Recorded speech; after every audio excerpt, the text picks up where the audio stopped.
So, are you ready to get a real handle on everyday English? In this explainer, we're going to break down the kinds of conversations you actually have in real life.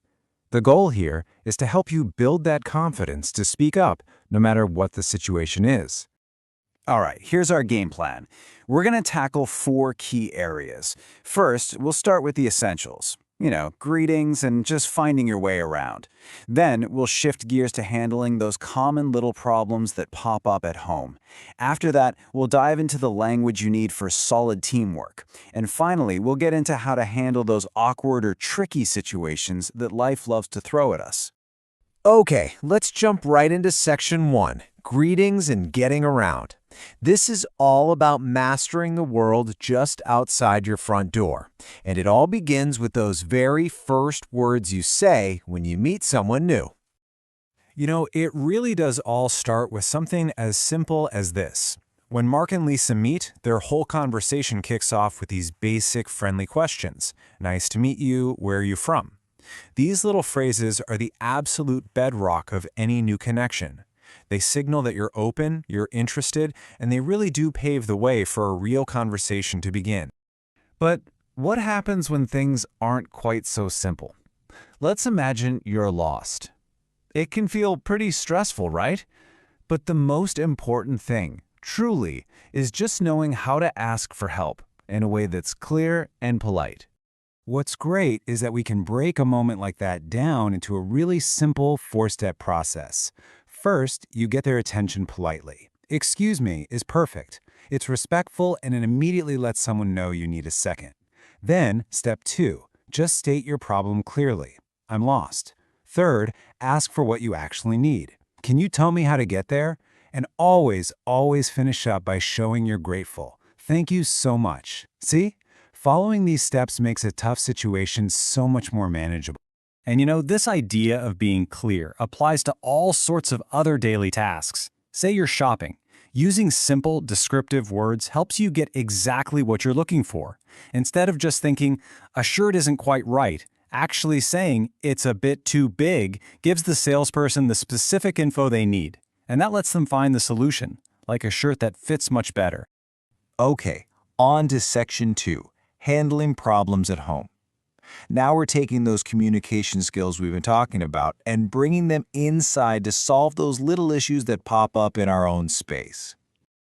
So, what do you do when things go wrong at home? It could be anything from a broken appliance to losing your keys. Having the right words to explain the problem is always the very first step toward actually fixing it. Let's build up our vocabulary a bit. Imagine you walk into the kitchen and see a puddle of water on the floor. The word you are looking for is leaking. It just means something is accidentally letting out liquid. So instead of a big, long, complicated explanation, you can just say, "My sink is leaking." It's so direct and so effective. And once you've put a name to the problem, you can move on to the action. For instance, if you say, "the water is dripping everywhere," the logical next step is, first we must turn off the water. This natural flow from describing what's wrong to saying what needs to be done helps you solve things fast and communicate clearly with anyone who might be helping you.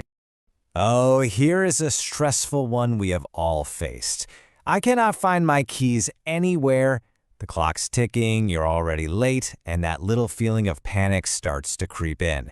In moments just like this, calm, clear communication is seriously your best friend.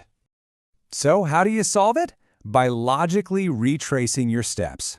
And that is exactly what Mark and Lisa did. They checked the kitchen table, then inside the handbag, then under the sofa cushions. And by going through this process of elimination together, talking it out, they found them in the coat pocket.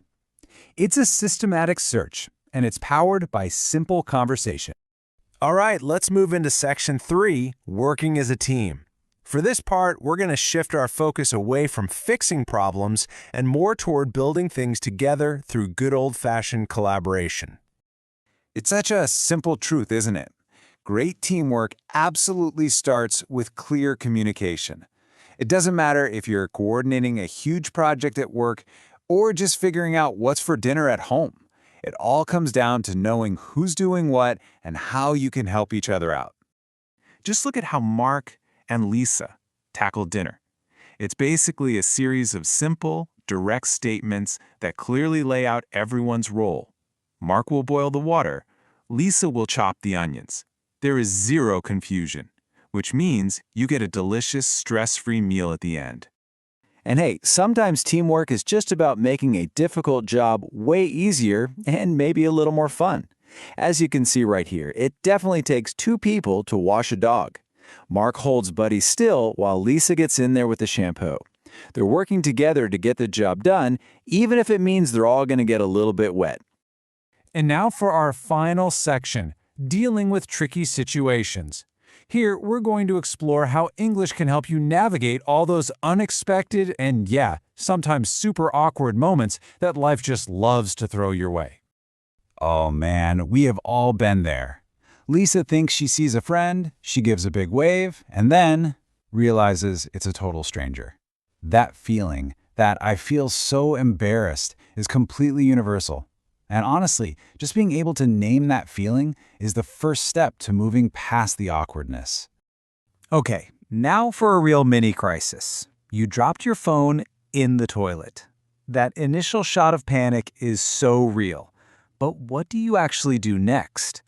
Let's walk through a super practical, step-by-step guide for this exact emergency. The key here is to act fast and act smart. Here's your emergency plan. Step 1. Get it out of the water immediately. Step 2, and this is so critical, do not try to turn it on. That can cause a short circuit and damage the phone for good. Step 3, put it in a bowl of uncooked rice to help pull out all that moisture.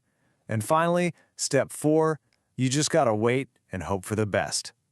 But what about those tricky social situations? Like, what do you do when your neighbors are having a loud party at midnight? You need to sleep, but you also don't want to start a war. How do you handle that? This table really breaks it down nicely. The problem is the loud music. The challenge is that you don't have their phone number. So what's the solution? A direct but polite approach. You decide to go knock on their door and just ask them to turn it down. It's all about being firm but still respectful. You know, the big takeaway from all of these different examples is that language is a tool. It's not just about memorizing grammar rules from a textbook, it is about navigating your actual life. It's how you connect with people, how you solve problems, and how you handle whatever comes your way. So we've covered greetings, leaky sinks, teamwork in the kitchen, and even phone emergencies. You now have the tools for all of these conversations. So the only question that's left is, which one are you going to practice first?